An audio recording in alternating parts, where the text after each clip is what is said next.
Hair transplant transformation सिर्फ बाल वापस लाने का प्रोसेस नहीं है, बल्कि कॉन्फिडेंस, आइडेंटिटी और एक नई लाइफ दोबारा पाने का सफर है।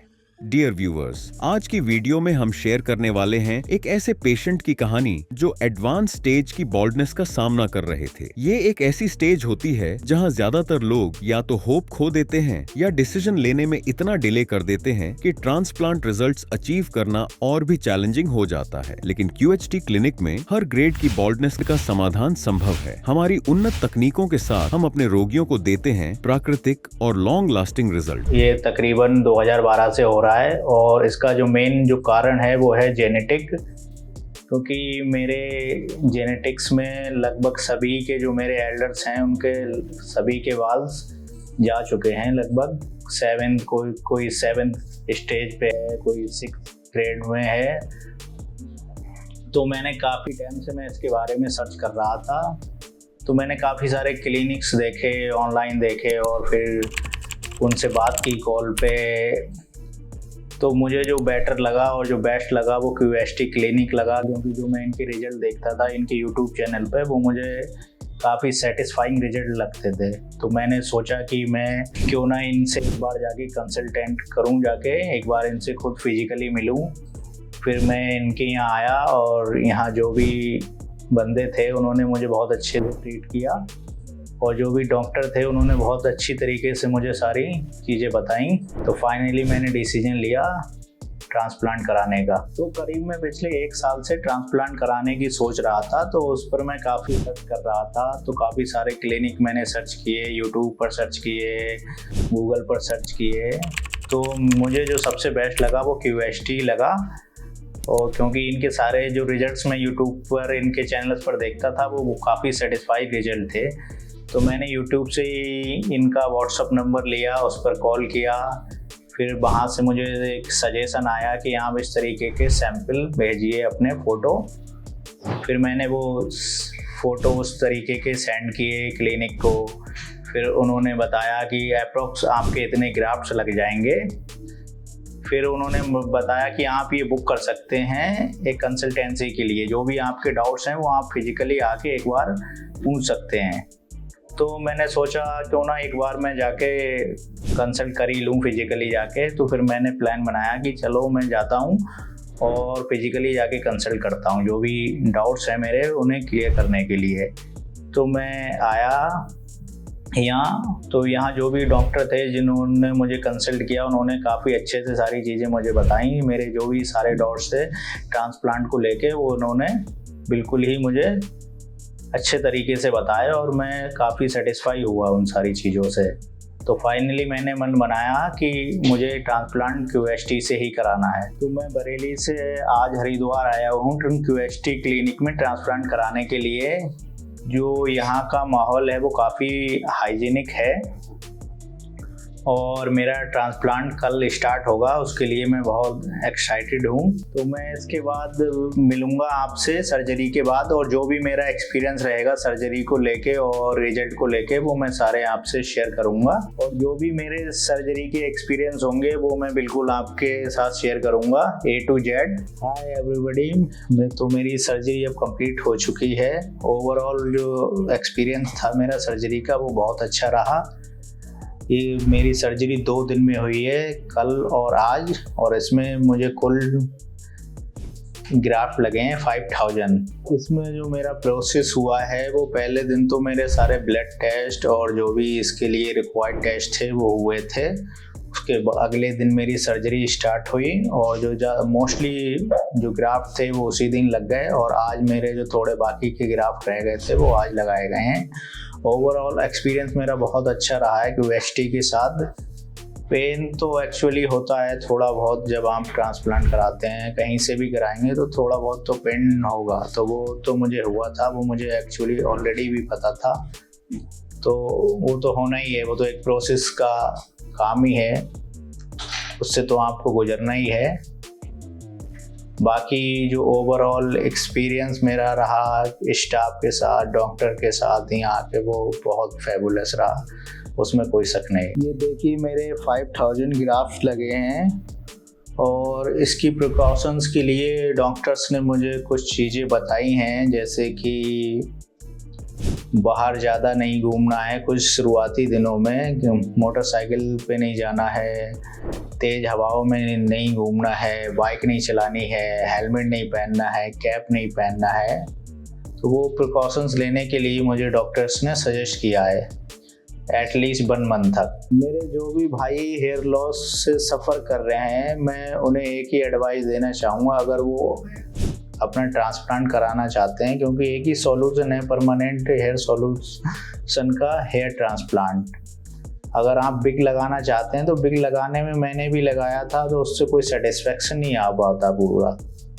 और अगर आप सोच रहे हैं किसी भी क्लिनिक में ट्रांसप्लांट कराने की, तो मैं अपनी सजेशन से कहूँगा कि QST इज़ द बेस्ट। अब मैं आपसे मिलूँगा अपने रिजल्ट के बाद, जो कि करीब सही रिजल्ट जो आता है वो करीब 6 महीने में आता है। तो मैं 6 महीने में मैं आपको अपना ट्रांसप्लांट का रिजल्ट दिखाऊंगा कि किस तरीके से आया है और कितना अच्छा आया है। जो भी होगा मैं एट द मोमेंट वो आपको दिखाऊंगा। And all the best to QST। Actual में मेरी हालत बहुत ख़राब हो चुकी थी 3-4 साल पहले ट्रांसप्लांट कराने के, और मैं बहुत असमंजस में था। मैं मेडिसिन भी ले रहा था कि ट्रांसप्लांट की भी सोच रहा था, लेकिन मुझे कुछ समझ नहीं आ रहा था। तो फिर मैंने 2 जगह कंसल्टेंसी की, एक जगह गुड़गांव में और एक जगह यहाँ QST में। तो मुझे बेटर ये QST लगा, और पहले मैं यहाँ कंसल्टेंसी के लिए आया था, और मुझे यहाँ का स्टाफ, यहाँ की सारी चीज़ें बहुत बढ़िया लगी, और फिर मैंने फाइनली यही कर दिया। और उसके बाद जब मैं यहाँ ट्रांसप्लांट कराने आया तो मेरा एक्सपीरियंस बहुत अच्छा रहा, और मैं अपने रिज़ल्ट से बहुत सेटिस्फाई हूँ। क्योंकि अगर आप देखेंगे मेरा जो बॉल्ड एरिया था वो बहुत ज़्यादा था, तो मेरे अप्रॉक्स 5000 ग्राफ्ट लगे थे, और 5000 ग्राफ्ट में ही मेरा रिज़ल्ट बहुत अच्छा आया है। आप देख सकते हैं मेरा डोनर एरिया भी जो है अभी भी अच्छा खासा बेटर है, और साइड से भी ठीक ही है। और मेरा ओवरऑल एक्सपीरियंस QST के साथ बहुत अच्छा रहा है, और ये मेरी 6 PRP है, और आज लगभग कंप्लीट मुझे 1 साल हो गया है ट्रांसप्लांट कराए हुए। कराने से पहले मैं सोच रहा था कि ये काफ़ी कॉस्टली होगा, लेकिन जब मैंने सारी चीज़ें डिटेल में मालूम की तो मुझे लगा कि हाँ, ज़्यादा कॉस्टली नहीं है इतने की, तो हम 1-2-3 साल में मेडिसिन से यूज कर लेते हैं। तो मैंने सारी चीज़ों के बारे में जानकारी ली, सारी कॉस्टिंग कैलकुलेट की, तो मुझे कोई ये ज़्यादा कॉस्टली नहीं लगा, ये बजट में ही आ जाता है। तो मेरा लोगों से यही कहना है कि जो लोग बहुत हेयर फॉल फेस कर रहे हैं और काफ़ी एरिया उनका बॉल्ड हो चुका है, तो बेटर ये है कि वो मेडिसिन ना यूज करें, क्योंकि मेडिसिन से उनका कुछ होगा तो है नहीं, और कुछ भी नहीं होगा, सारे पैसे उनके जो हैं वेस्ट ही होंगे। तो बेटर उनके लिए यही है कि वो ट्रांसप्लांट की तरफ जाएं, और ट्रांसप्लांट कोई इतना कॉस्टली नहीं है। वो एक बार कंसल्टेंसी के लिए QST पर ज़रूर आएँ, सिर्फ कंसल्टेंसी के लिए ही आएँ, वो एक बार उन्हें सारी चीज़ की जानकारी लें, और अगर उन्हें बेटर लगे तो वो आगे फॉरवर्ड हों। फिर में जब मेरा हेयर फॉल हो रहा था तो मेरा एरिया बहुत ज़्यादा वाइल्ड हो चुका था, तो जो कॉन्फिडेंस लेवल था वो मेरा काफ़ी डाउन हो चुका था। मुझे कहीं जाते हुए अच्छा नहीं लगता था। एक मन में रहता ही है सबके कि एक अच्छे बाल हों, और यंग एज में खास करके अगर ये सारी चीज़ें हो जाएं तो ऑब्वियसली कॉन्फिडेंस लेवल तो डाउन होता ही है। लेकिन अब मेरा रिजल्ट अच्छा आ गया है। कुछ लोग मुझसे कहते भी हैं कि अब लगता ही नहीं कि तुमने ट्रांसप्लांट कराया, तो now I feel very confident. Thank you QST। हाय, मेरा नाम जावेद अनवर है और मैं डिस्ट्रिक्ट से बिलोंग करता हूँ, और 2 साल पहले मैंने QST क्लिनिक हरिद्वार से अपना ट्रांसप्लांट कराया था, और आज मैं यहाँ अपनी PRP सेशन के लिए आया हूँ। ये मेरी 8वीं PRP है, और 2 सालों में आप मेरा रिजल्ट कुछ इस तरीके से देख सकते हैं। 2 साल पहले मैंने यहाँ से अपना ट्रांसप्लांट कराया था। बॉल्डनेस तो मुझे उससे काफ़ी साल पहले से हो रही थी, करीब ये 2011 से ये बॉल्डनेस हो रही थी, मुझे स्टार्टिंग हो गई थी। तो ये लगभग 2019 तक ये 6 ग्रेड की बॉल्डनेस हो चुकी थी मुझे, और तब से ही मैं ट्रांसप्लांट के बारे में सर्च कर रहा था। तो कुछ कारणों से मैं नहीं करा पाया उस वक्त, 2019 में, उसके बाद 20 में, फिर वो कोविड आ गया था। लेकिन मेरी सर्च कंटिन्यूसली थी ट्रांसप्लांट को लेके, और ऐसे ही करते करते एक दिन मैं सर्च कर रहा था यूट्यूब पर, तो उस पर मुझे QST क्लिनिक दिखाई दिया और मैंने सारे फिर उनके रिजल्ट देखे, सारी चीज़ें देखी, सारे वीडियोस देखे, काफ़ी रिसर्च की।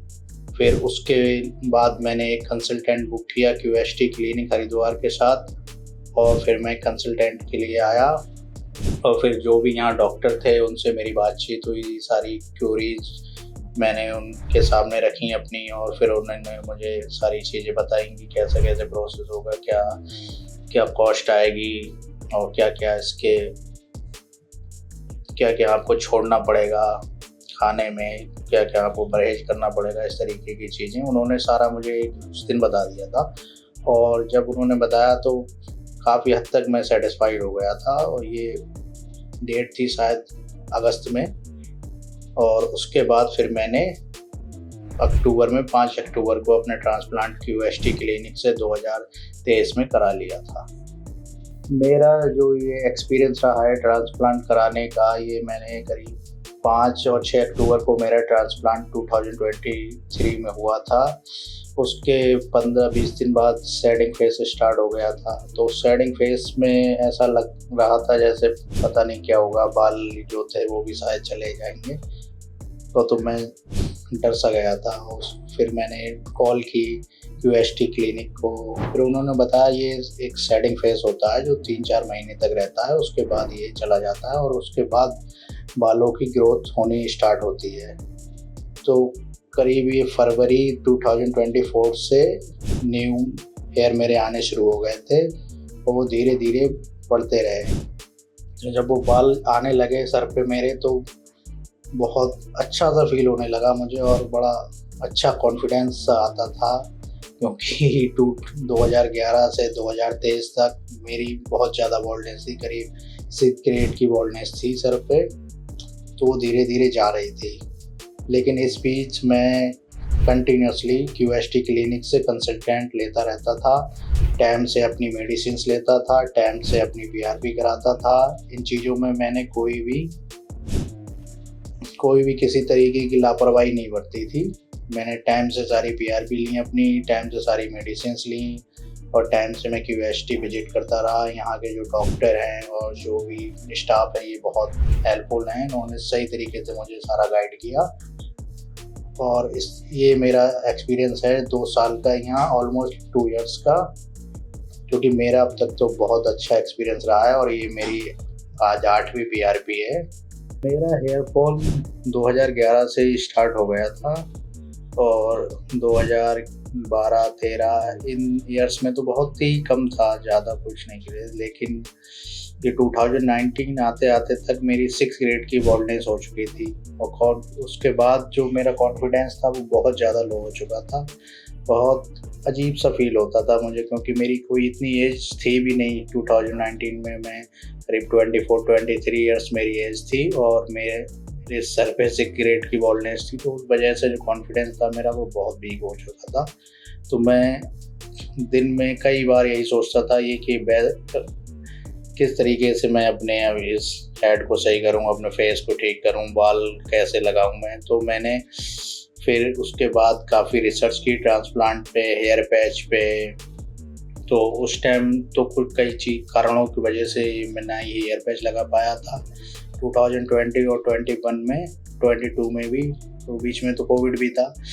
तो स्टार्टिंग मैंने फिर 2023 में मैंने हेयर पैच से स्टार्टिंग की थी, वो कि मैंने दिल्ली से हेयर पैच लगवाया था। तो वो जो हेयर पैच की दिक्कतें थी वो बहुत ज़्यादा हो रही थी मुझे। तो हेयर पैच मैंने करीब ऐसे ही 2-3 महीने पहना था, और मुझे लगा कि हेयर पैच तो कम से कम इसका सॉल्यूशन नहीं है, क्योंकि बहुत सारी दिक्कतें होती थी मुझे, बहुत ज़्यादा मैनेज करना पड़ता था, बार बार निकालना पड़ता था, उसकी ट्रीटमेंट करना पड़ती थी। तो मैंने फाइनली डिसीजन लिया कि अब मुझे हेयर ट्रांसप्लांट की ही तरफ जाना चाहिए। तो फिर मैंने कॉल की QST क्लिनिक में, और कंसल्टेंट बुक की, और वहाँ सारी अपनी क्यूरीज पूछी, सारी चीज़ें आस्क की, और जब मैं फुल सेटिस्फाई हो गया उसके बाद मैंने 2023 में अपना ट्रांसप्लांट QST क्लिनिक हरिद्वार से करा लिया था। और कराने के बाद 5-6 दिन करीब तो बहुत ज़्यादा स्वेलिंग हो गई थी मेरे फेस पे, तो वो बहुत अलग तरीके का एक्सपीरियंस था। एक स्वेलिंग बहुत ज़्यादा हो गई थी और फिर ऐसा लग रहा था कि पता नहीं क्या ही होगा। फिर वो धीरे धीरे स्वेलिंग जाने लगी, फिर सेटिंग फेज स्टार्ट हो गया। सेटिंग फेज में ऐसा लगा कि पता नहीं ये बॉल गिर रहे हैं, ये दोबारा आएंगे भी या नहीं आएंगे। लेकिन इस दौरान मैं QST क्लिनिक में हमेशा कॉल करता था, सारी चीज़ें बताता था, अपने फ़ोटोज़ शेयर करता था, करंट कंडीशन शेयर करता था। फिर उन्होंने बताया ये करीब 4-5 महीने ये चलता है मैक्सिमम। तो मेरा 4-5 महीने तो नहीं चला था, ये करीब 4 महीने ही चला था। फरवरी स्टार्टिंग से मेरे न्यू हेयर्स आने शुरू हो गए थे, और जो वहाँ से जब स्टार्टिंग हुई थी तो वो करीब आते आते कंटिन्यूसली न्यू हेयर आते ही रहे, और नेक्स्ट 1 ईयर तक कंटिन्यूसली आते ही रहे। और इस बीच में अपनी मेडिसिन भी लेता रहा, PRP भी टाइम से कराता रहा। और फिर करीब फरवरी के 7-8 महीने में मेरा बहुत अच्छा रिजल्ट आ चुका था, बहुत अच्छे हेयर्स हो गए थे। जो भी लोग मुझे उसके बाद देखते थे तो उन्हें लगता ही नहीं था कि मैंने ट्रांसप्लांट कराया भी है या नहीं कराया है। ये सिर्फ उन लोगों को ही पता था जो मुझे पहले से ही देख चुके थे। मोस्टली तो उन्हें ही पता था, बाकी जो लोग पहले से मुझे नहीं जानते थे या बहुत सालों बाद देख रहे थे तो उनके लिए तो ये बिल्कुल नया ही था। तो मेरा बहुत अच्छा एक्सपीरियंस रहा। मेरे साथ के कुछ और भी लड़कों ने ट्रांसप्लांट कराया था, उनका इतना बेहतर रिजल्ट नहीं आया था, लेकिन मैंने यहाँ QST क्लिनिक से कराया तो बहुत अच्छा रिजल्ट आया। और अब जो मुझे बहुत अच्छा फील होता है कि आज मेरे सर पे जो पहले जैसे मेरे 2011 से पहले बाल हुआ करते थे लगभग वैसे ही हैं, तो मुझे बहुत अच्छा अंदर से फील होता है, बहुत एक कॉन्फिडेंस रहता है। मेरा पूरा लुक चेंज हो गया है। जब मैं यहाँ, आप देख सकते हैं, जब मैं यहाँ आया था कराने तो किस तरीके का लुक था मेरा, किस तरीके का मैं दिखता था, और अब मैं किस तरीके का दिखता हूँ। तो यही मेरा एक्सपीरियंस रहा है यहाँ, और जो कि बहुत अच्छा है। और आप देख ही सकते हैं कि मेरा ट्रांसप्लांट जो है 2 इयर्स में वो बहुत ही और लोगों के मुकाबले बहुत अच्छा है, बहुत अच्छा रिजल्ट आया है मेरा। ट्रांसप्लांट कराने से पहले बहुत सारी क्यूरीज मेरे दिमाग में भी रहती थी, और बहुत सारी जो लोग भी अफवाहें फैलाते थे कि ट्रांसप्लांट कराने से ये होता है, बहुत सारी दिक्कतें होती हैं, सर में बहुत सी चीज़ें हो सकती हैं, लोगों की जान भी जा सकती है। इस तरीके की चीज़ें मेरे अराउंड होती रहती थी। लेकिन मेरा जो एक्सपीरियंस ट्रांसप्लांट कराने के बाद रहा वो कोई ऐसा नहीं रहा इतना डरावना। वो 5-6 दिन की मेरी जो स्वेलिंग थी, मैक्सिमम आप मान लीजिए तो 1 वीक की होगी। 1 वीक के बाद चीज़ें ठीक हो गई थी। उस 1 ही वीक जो था वो बहुत ज़्यादा पेनफुल था, स्वेलिंग थी, पेन भी बहुत था। उसके बाद तो सारी चीज़ें बेहतर ही होती चली गई थी। और फिर बस जब 15 दिन के बाद सेटिंग फेज स्टार्ट हुआ था, तो उस सेटिंग फेज में जो मुझे ज़रूर पर्सनली लग रहा था कि पता नहीं है कि कैसा क्या हुआ कि एकदम से बाल जाने जो थे ट्रांसप्लांटेड हेयर वो भी उखड़ने शुरू हो गए थे। तो उस वक्त ऐसा लग रहा था पता नहीं ये क्या हुआ, किस तरीके की चीज़ें होती हैं, भाई ये निकल रहे हैं, ऐसा तो नहीं हुआ कहीं ऐसा ना हो कि ये आए ही नहीं दोबारा। लेकिन जब मैंने ये सब चीज़ें डिस्कस की QST क्लिनिक में तो उन्होंने बताया ये एक फेस होता है कि ये पहले जब ट्रांसप्लांट किए जाते हैं हेयर तो उन्हें वो 3-4 महीने तक उनकी सेटिंग फेज होती है, वो सारे गिर जाते हैं, उनकी जो रूट होती है वो सर में रह जाती है। तो जो ऊपर का उसका स्टेम होता है वो तो गिर ही जाएगा आपका, तो लेकिन जो रूट रहेगी वो आपके सर में ही रहेगी, और वो रूट ही निकलती है फिर, तो उसमें लग जाते हैं 3-4 महीने। तो अगर कोई भी इस तरीके से करा रहा है या इस चीज़ को लेके डरता है जब उसका सेटिंग फेज स्टार्ट हो, तो डरने की कोई ज़रूरत नहीं है उसे। बस ये है वेट करे, अपनी मेडिसिन टाइम से ले, अपनी PRP टाइम से कराए, और 3-4 महीने उसे रिजल्ट दिखना शुरू हो जाएगा। तो इसमें कोई डरने वाली बात नहीं है। और जो लोग हेयर पैच भी लगाते हैं इस डर से कि ट्रांसप्लांट ना कराएं, तो हेयर पैच एक्चुअल में क्या है, एक सॉल्यूशन है, लेकिन वो और ज़्यादा दिक्कत करता है हेयर पैच। मैंने यूज़ किया था तो मैंने 2-3 महीने यूज़ किया था, और उसमें बहुत दिक्कत होती थी मुझे, टेपिंग करना डेली, उसे डेली वॉश करना डेली, ये सब। और ये सारी चीज़ें ट्रांसप्लांट में नहीं होती हैं। आपको एक ही बार ट्रांसप्लांट कराना होता है, उसके बाद आपको प्रॉपर मेडिसिन लेनी होती है और फिर चीज़ें सारी नेचुरली हो जाती हैं। जैसे आपके नेचुरल हेयर्स पहले होते हैं वैसे ही बाद में हो जाते हैं, तो उसमें कोई डिफरेंस नहीं होता हेयर्स में। तो बस मैं यही कहूँगा कि मेरा जो एक्सपीरियंस है ट्रांसप्लांट कराने का वो बहुत स्मूथ है, कोई उसमें इतनी मुझे कोई दिक्कत नहीं हुई। और जो भी ये लोग भ्रम में रहते हैं, अफवाहें फैलाते हैं इस तरीके से, तो वो सारी अफवाहें हैं, ऐसा कुछ नहीं होता। हाँ, जो पेन जो होता है वो बस 7-8 दिन का है और उसके बाद कोई पेन नहीं होता, और शेडिंग फेज 2-3 महीने का है। उसके बाद आपको बस ग्रोथ और ग्रोथ ही दिखाई देगी। तो ये अब तक मेरी 2 साल का एक्सपीरियंस था QST क्लिनिक के साथ। और मेरे जो ट्रांसप्लांटेड हेयर्स थे तो वो 5000 हेयर्स थे। क्राउन एरिया मेरा अभी नहीं हुआ है, वो मैं सोच भी नहीं रहा, क्योंकि क्राउन एरिया इतना मेरा कोई बड़ा भी नहीं है। तो लेकिन आप ये देख सकते हैं मेरा सामने से ये बाकी का सारा ट्रांसप्लांट एरिया, तो ये आप खुद ही रिजल्ट देख के तय कर सकते हैं कितना अच्छा है। और आप पहले का मेरा फेस देख सकते हैं। तो अब नेक्स्ट PRP अगर मैं कराने आता हूँ तो अब मैं फिर मिलता हूँ आप लोगों से, फिर से दोबारा अपना एक्सपीरियंस शेयर करूँगा।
Hello friends, if you have not subscribed to our channel yet, please like this video, share and subscribe to our channel, and don't forget to hit the bell icon so that you will get update on every video.